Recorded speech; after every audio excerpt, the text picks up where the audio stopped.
യേശയ്യാ പ്രവാചകന്റെ ഗ്രന്ഥം ദൈവപിതാവിൻ്റെ സർവാധിപത്യത്തെയും അവിടുത്തെ പരിശുദ്ധിയെയും ഉദ്ഘോഷിക്കുന്ന ഒരു ഉത്കൃഷ്ട പ്രവചന സമാഹാരമാകുന്നു.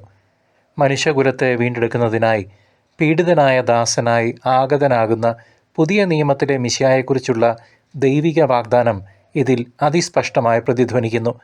അനുഷ്ഠാനങ്ങളിലെ ബാഹ്യമായ ആചാരങ്ങൾക്കല്ല, അന്തരംഗത്തിലെ സത്യസന്ധതയ്ക്കാണ് പ്രാധാന്യമെന്ന് യേശയ്യാ പ്രവാചകൻ ആവർത്തിച്ച് നമ്മെ ഓർമ്മിപ്പിക്കുന്നു. ആത്മീയ അന്ധതയും സ്വയം പര്യാപ്തതയും മനുഷ്യനെ അധപതനത്തിലേക്ക് നയിക്കുന്നുവെന്നും ദൈവത്തിൻ്റെ വഴികൾ നമ്മുടേതിനേക്കാൾ അത്യുന്നതങ്ങളിലാണെന്നും പ്രവാചകൻ ഓർമ്മിപ്പിക്കുന്നു.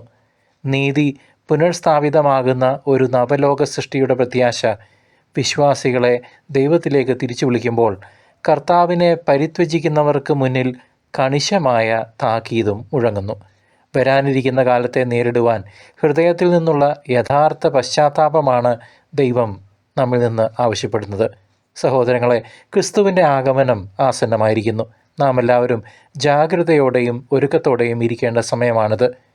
കർത്താവെ, ജീവൻ നൽകുന്ന അങ്ങയുടെ വചനങ്ങളിലൂടെ ഞങ്ങളെ ജ്ഞാനം നൽകി നിറയ്ക്കണമേ. ഇതാ ഞങ്ങൾ സന്നദ്ധരായിരിക്കുന്നു. യേശയ്യാ പ്രവാചകൻ്റെ പുസ്തകം 5-ാം അധ്യായം. മോവാബിനെതിരെ. മോവാബിനെ സംബന്ധിച്ചുണ്ടായ അരുളപ്പാട്.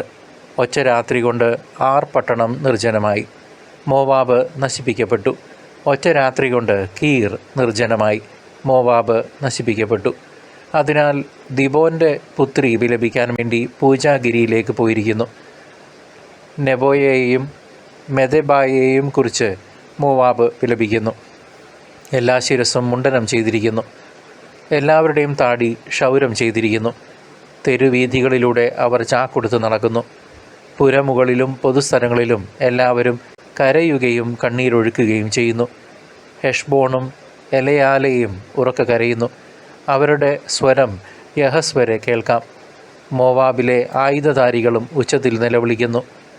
അവൻ്റെ ഹൃദയം വിറകൊള്ളുന്നു. എൻ്റെ ഹൃദയം മോവാബിന് വേണ്ടി നിലവിളിക്കുന്നു.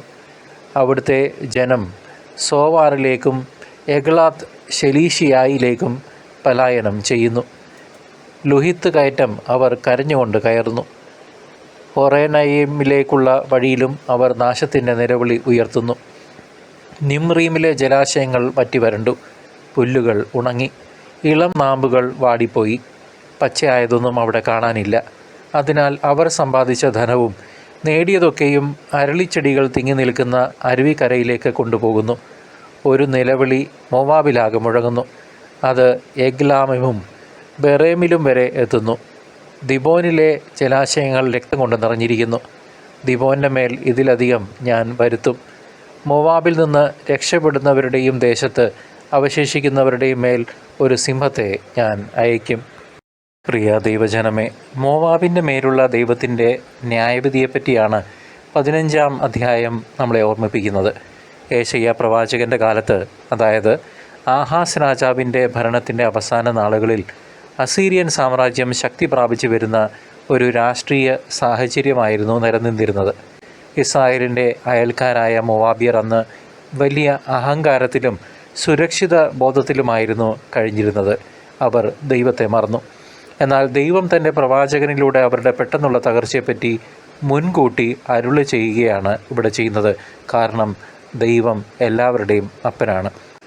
ഒരു രാത്രി കൊണ്ട് അവരുടെ പ്രധാന പട്ടണങ്ങളായ ആറും കീറും നശിപ്പിക്കപ്പെടുമെന്ന മുന്നറിയിപ്പ് ചരിത്രപരമായ വലിയൊരു സത്യമായി അന്ന് നിലകൊണ്ടു. ഭൗതികമായ ശക്തിയിൽ വിശ്വസിക്കുന്ന ഏതൊരു ജനതയ്ക്കും ഇതൊരു വലിയ പാഠമാണ് നൽകുന്നത്. സഹോദരങ്ങളെ, ഈ അധ്യായത്തിലെ പ്രധാന സന്ദേശം ദൈവത്തിൻ്റെ നീതിനിഷ്ഠമായ ന്യായവിധിയും വിഗ്രഹാരാധനയുടെ പൊള്ളത്തരവുമാണ്. രാത്രിയുടെ യാമങ്ങളിൽ അപ്രതീക്ഷിതമായി എത്തുന്ന നാശത്തെപ്പറ്റിയുള്ള പ്രവചനം മോവാബിൻ്റെ അഹങ്കാരത്തിനുള്ള തിരിച്ചടിയായിരുന്നു. തങ്ങളുടെ ദേവനായ കെമോഷിൻ്റെ പക്കലേക്ക് അവർ കരഞ്ഞുകൊണ്ട് ഓടുന്നുണ്ടെങ്കിലും അവിടെ അവർക്ക് ആശ്വാസം ലഭിക്കുന്നില്ല. കർത്താവായ ദൈവത്തെ തള്ളിക്കളഞ്ഞ് അന്യദേവന്മാരെ ആശ്രയിക്കുന്നവർക്ക് കഷ്ടകാലത്ത് തുണയുണ്ടാകില്ലെന്ന് ഈ വചനങ്ങൾ വ്യക്തമാക്കുന്നു. വിഗ്രഹാരാധനയേക്കാൾ കവിഞ്ഞ് വലിയൊരു പാപമില്ല. സകല പ്രതാപങ്ങളും നിമിഷനേരം കൊണ്ട് ഇല്ലാതാകുമെന്ന വലിയൊരു സത്യം പ്രവാചകൻ ഇവിടെ നമ്മോട് വിളിച്ചു പറയുന്നു. ഇത് കേവലം ഒരു ശിക്ഷയല്ല പ്രിയ സഹോദരങ്ങളെ, മറിച്ച് ദൈവത്തിൻ്റെ പരമാധികാരത്തെ ലോകത്തിന് വെളിപ്പെടുത്തി കൊടുക്കുന്ന പ്രവൃത്തിയായിരുന്നു. ആഹാസ് രാജാവിൻ്റെ കാലഘട്ടത്തിൽ അസീരിയൻ സൈന്യം ഈ പ്രവചനം അക്ഷരാർത്ഥത്തിൽ നിറവേറ്റുന്നത് നമ്മൾ ചരിത്രത്തിൽ കാണുന്നുണ്ട്. അന്നത്തെ കാലത്ത് മോവാബ് ഒരു വലിയ സൈനിക ശക്തിയായിരുന്നിട്ടും ദൈവവചനത്തിന് മുന്നിൽ അവർക്ക് പിടിച്ചു നിൽക്കാൻ സാധിച്ചില്ല. സർഗൺ രണ്ടാമൻ്റെയോ സെന്നാകെരീബിൻ്റെയോ ആക്രമണങ്ങളിലൂടെ ഈ നാശം പൂർണ്ണമായും ഭവിച്ചു എന്ന് ബൈബിൾ പണ്ഡിതന്മാർ കരുതുന്നു.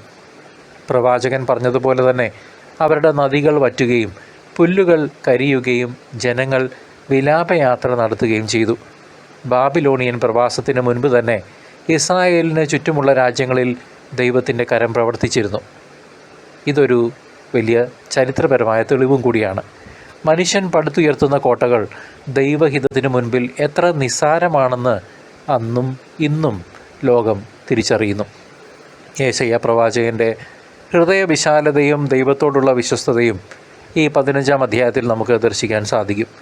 ശത്രു രാജ്യമായ മോവാബിൻ്റെ തകർച്ചയിൽ ആഹ്ലാദിക്കുന്നതിന് പകരം പ്രവാചകൻ അവർക്കായി നെടുവീർപ്പിടുകയും വിലപിക്കുകയും ചെയ്യുന്നു. എൻ്റെ ഹൃദയം മോവാബിനെ ചൊല്ലി നിലവിളിക്കുന്നു എന്ന് പറയുമ്പോൾ ഒരു യഥാർത്ഥ ദൈവമനുഷ്യൻ്റെ കരുണയാണ് അവിടെ വെളിപ്പെടുന്നത്. ദൈവത്തിൻ്റെ ശിക്ഷാവിധി പ്രഖ്യാപിക്കുമ്പോഴും അത് നടപ്പിലാക്കുന്നതിലുള്ള വേദന പ്രവാചകൻ്റെ വാക്കുകളിൽ നിഴലിക്കുന്നുണ്ട്. താൻ വിളിച്ചു പറയുന്ന അതികഠിനമായ സത്യങ്ങൾ സ്വന്തം ജനതയ്ക്കും പാഠമാകണമെന്ന വലിയൊരു ആഗ്രഹം അദ്ദേഹത്തിനുണ്ടായിരുന്നു. പ്രവാചകൻ്റെ ധീരതയും അതേസമയം മനുഷ്യരോടുള്ള അദ്ദേഹത്തിൻ്റെ സ്നേഹവും ഈ വചനഭാഗങ്ങളിൽ ആഴത്തിൽ പതിഞ്ഞു കിടക്കുന്നു.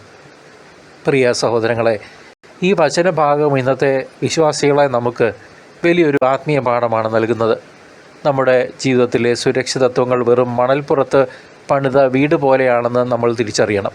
പണത്തിലോ പദവിയിലോ ആയുധബലത്തിലോ ആശ്രയിക്കാതെ ഏകദൈവത്തിൽ മാത്രം അഭയം കണ്ടെത്താൻ ഈ അധ്യായം നമ്മെ ഓർമ്മിപ്പിക്കട്ടെ. വിപത്തുകൾ വരുമ്പോൾ മാത്രം ദൈവത്തെ അന്വേഷിക്കുന്ന മോവാബിയരുടെ രീതി നമ്മൾ അനുകരിക്കാൻ പാടില്ല. സന്തോഷത്തിൻ്റെ കാലത്തും ദൈവത്തെ സ്തുതിക്കാനും അവൻ്റെ കൽപ്പനകൾ പാലിക്കാനും നമുക്ക് സാധിക്കണം. ലോകം നൽകുന്ന നശ്വരമായ ആശ്വാസങ്ങളെക്കാൾ ദൈവത്തിൻ്റെ സമാധാനമാണ് വലുതെന്ന് ഈ പ്രവചനം നമ്മെ പഠിപ്പിക്കുന്നു. ഇന്നത്തെ ആധുനിക ലോകത്തും ഈ സന്ദേശത്തിന് വലിയ പ്രസക്തിയുണ്ട്. യുദ്ധങ്ങളും പ്രകൃതിക്ഷോഭങ്ങളും രാഷ്ട്രീയ അസ്ഥിരതകളും ലോകത്തെ വലയ്ക്കുമ്പോൾ മോവാബിൻ്റെ തകർച്ച ഒരു ഓർമ്മപ്പെടുത്തലായി നിൽക്കുന്നു. അഹങ്കാരവും അധർമ്മവും നിറഞ്ഞ ഒരു സംസ്കാരം കെട്ടിപ്പടുക്കാൻ ശ്രമിക്കുന്നവർക്ക് ദൈവത്തിൻ്റെ ന്യായവിധി ഒരിക്കലും തടയാനാവില്ല. പ്രകൃതി വിഭവങ്ങളെ ദുരുപയോഗം ചെയ്യുന്നതും സ്വന്തം സഹോദരങ്ങളോട് ക്രൂരത കാണിക്കുന്നതും ദൈവത്തിന് പ്രീതികരമല്ലെന്ന് നാം ഓരോരുത്തരും തിരിച്ചറിയണം. മോവാബിലെ നദികൾ വറ്റിയതുപോലെ നമ്മുടെ ജീവിതത്തിലെ അനുഗ്രഹങ്ങളും പാപം നിമിത്തം ഇല്ലാതായേക്കാം. അതിനാൽ കാലത്തിൻ്റെ അടയാളങ്ങൾ വിവേചിച്ച് അറിഞ്ഞ് ദൈവത്തിലേക്ക് മടങ്ങി വരാൻ നമ്മൾ ഓരോരുത്തരും തയ്യാറാകേണ്ടതുണ്ട്. തിരിച്ചറിയാം, തിരുത്താം, മടങ്ങി വരാം ഇന്ന് തന്നെ നമ്മുടെ സ്വർഗസ്ഥനായ പിതാവിൻ്റെ അടുക്കിലേക്ക്. പാപത്തോടുള്ള ദൈവത്തിൻ്റെ നിലപാട് എപ്പോഴും കർക്കശമാണെങ്കിലും അവിടുന്ന് കരുണാമയനായ നമ്മുടെ അപ്പനാണ്. മോവാബിൻ്റെ നാശം പ്രവചിക്കുമ്പോഴും അവരെ മാനസാന്തരത്തിലേക്ക് നയിക്കാനുള്ള ഒരു ആഹ്വാനം അതിൽ ഒളിഞ്ഞിരിപ്പുണ്ട്. കർത്താവിൻ്റെ 2ാം വരവിനെ കാത്തിരിക്കുന്ന വിശ്വാസി എന്ന നിലയിൽ നാം എപ്പോഴും ഒരുക്കമുള്ളവരായിരിക്കണം. പ്രിയ ദൈവജനമേ, വിധികർത്താവായ ദൈവത്തിന് മുൻപിൽ നിൽക്കുമ്പോൾ നീതിമാന്മാരായി കാണപ്പെടാൻ നമുക്ക് ഓരോരുത്തർക്കും സാധിക്കണം. സകല നന്മകളുടെയും ഉറവിടമായ കർത്താവിലേക്ക് മനസ്സ് തിരിച്ച് പ്രത്യാശയോടെ മുന്നേറാൻ യേശയ്യാ പ്രവാചകൻ്റെ ഈ വാക്കുകൾ നമുക്ക് കരുത്തേകട്ടെ. ദൈവം നമ്മെ ഓരോരുത്തരെയും അനുഗ്രഹിക്കട്ടെ. അവിടുത്തെ സ്നേഹത്തിൽ നമുക്ക് എന്നും നിലനിൽക്കാം.